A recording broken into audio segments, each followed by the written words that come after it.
নমস্কার বন্ধুরা, কেমন আছেন সবাই? Welcome to my cooking channel মায়ের সহজ রান্নায় সবাইকে জানাই স্বাগত। আজকে আমি একটা রেসিপি করে দেখাবো। এটা বাসমতি চাল দিয়ে রাইসের রেসিপি।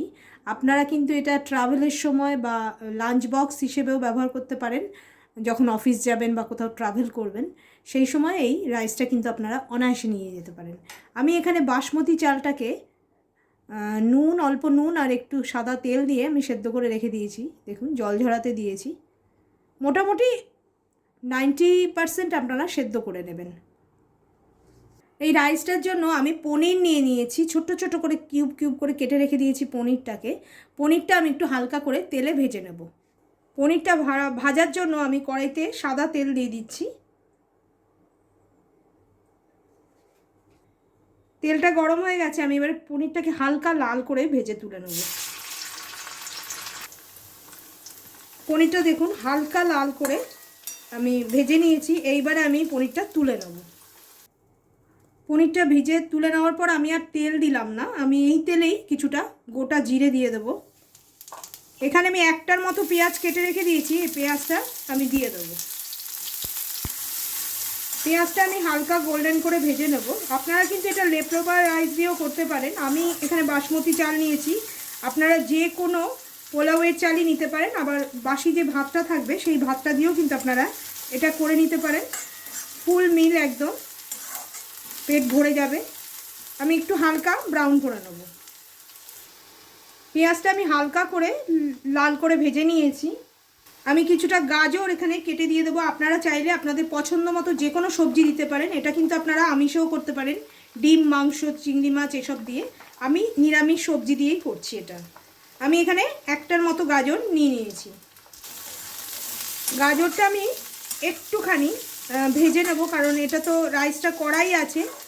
আপনারা কিন্তু রাইসটা করেও করতে পারেন, আবার এর মধ্যে চাল দিয়েও কিন্তু রাইসটাকে সেদ্ধ করে নিতে পারেন, সেটাও ভালো হবে। কিন্তু আমি তাড়াহুড়োর জন্য আমি রাইসটাকে আগেই সেদ্ধ করে রেখে দিয়ে তাড়াতাড়ি করে দেখিয়ে দিচ্ছি আপনাদের। আমি এর মধ্যে গাজরটার মধ্যে সামান্য নুন দিয়ে দিচ্ছি। নুন দিয়ে আমি একটুখানি চাপা দিয়ে রেখে দেবো, যাতে গাজরটা সেদ্ধ হয়ে যায়।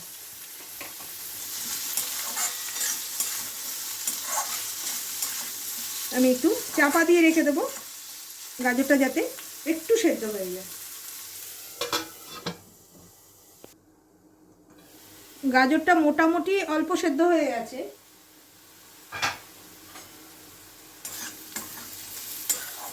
এইবারে আমি আরও কিছু সবজি মশলা এগুলো দিয়ে দেবো। আমি প্রথমেই দিয়ে দেবো, এখানে কেটে রেখে দিয়েছি রসুন, আদা আর লঙ্কা, সব কটাই আমি কুচি করে রেখে দিয়েছি। আমি এখানে দুটো লঙ্কা দিয়েছি।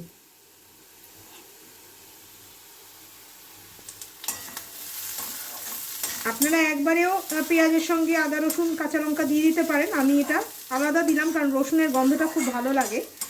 এবারে আমি কড়াইশুঁটি আর কর্ন একটুখানি দিয়ে দেবো। আমার কাছে কর্ন আর কড়াইশুঁটি ছিল, আমি সেটাই দিয়ে দিলাম। এটা দিয়েও আমি একটুখানি নাড়াচাড়া করে ঢেকে রেখে দেবো।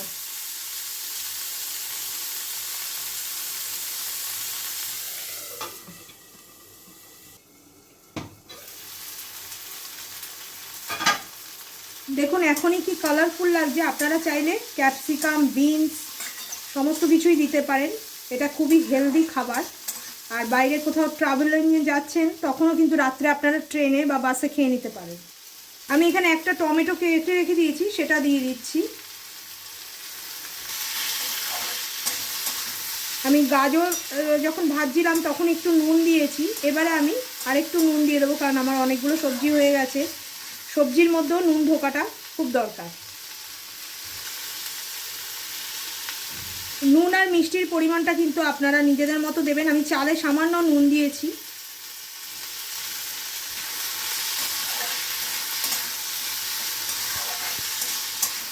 নুনটা দিয়েও আমি আবার একটুখানি ঢেকে রেখে দেবো। তবে টমেটোগুলো কিন্তু খুব গলে যাবে না, একটু ক্রাঞ্চিনেস যাতে সবজির মধ্যে থাকে সেটা খেয়াল করবেন। একদম গলে গেলে কিন্তু খাবারটা ভালো লাগবে না, কারণ এটার মধ্যে চাল দেওয়া থাকবে, আমাদের ভাত থাকবে, কাজে একটু ক্রাঞ্চিনেস যেন থাকে।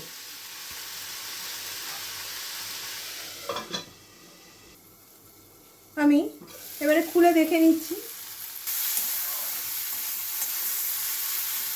দেখুন টমেটোটাও মোটামুটি সেদ্ধ হয়ে গেছে। এইবারে আমি একটা মশলা দেব। এখানে আমি টক দই নিয়ে নিয়েছি, টক দইটাকে ভালো করে ফেটিয়ে নিয়েছি। টক দইটার মধ্যে আমি এখানে এভারেস্টের পাওভাজি মশলাটা 2 চামচ মিশিয়ে নেব।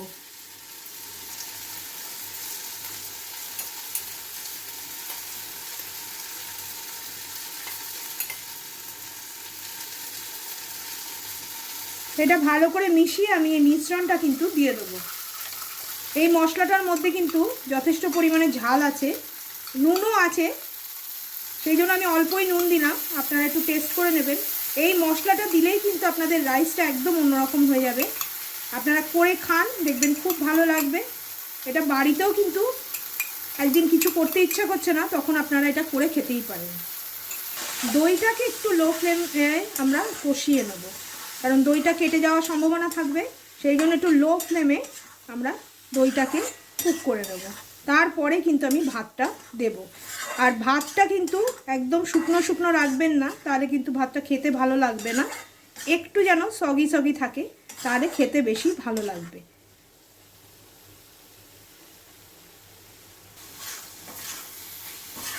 যারা এই রান্নাটা করে এখনও খাননি, এই মশলাটা দিয়ে তারা একবার করে খান, দেখবেন দারুণ খেতে লাগবে। এর সঙ্গে অবশ্যই দেবেন কারি পাতা। আমি কারি পাতাটাকে কিন্তু কুচি করে দিয়ে দিচ্ছি।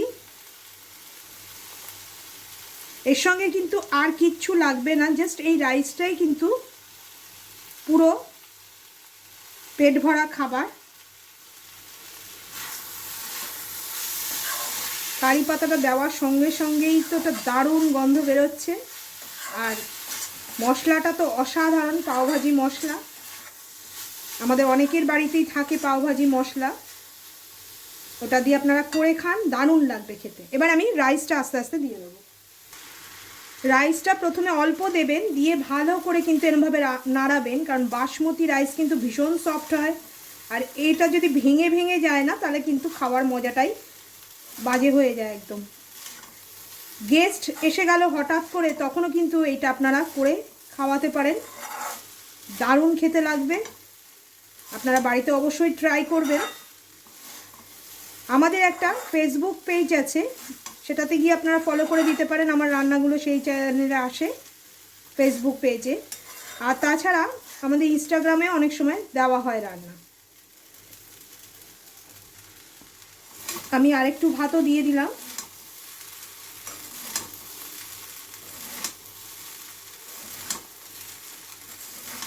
এবারে আর কিছুই না, ভাতটাকে ভালো করে রাইসটাকে মিশিয়ে নিতে হবে মশলাটার সঙ্গে।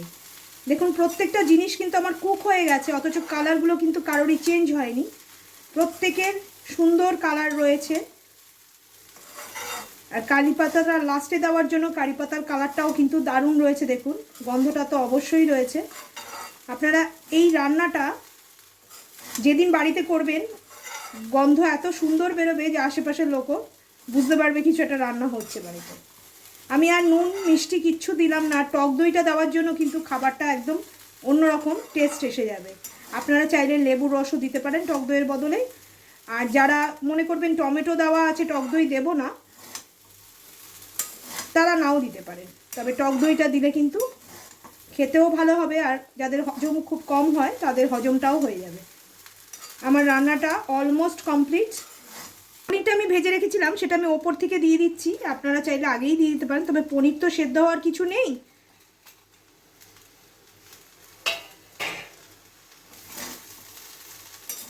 পনির আমি ভেজেই রেখেছি ছোট ছোট টুকরো করে। দেখুন পনিরটা দেওয়ার পরে কত সুন্দর লাগছে।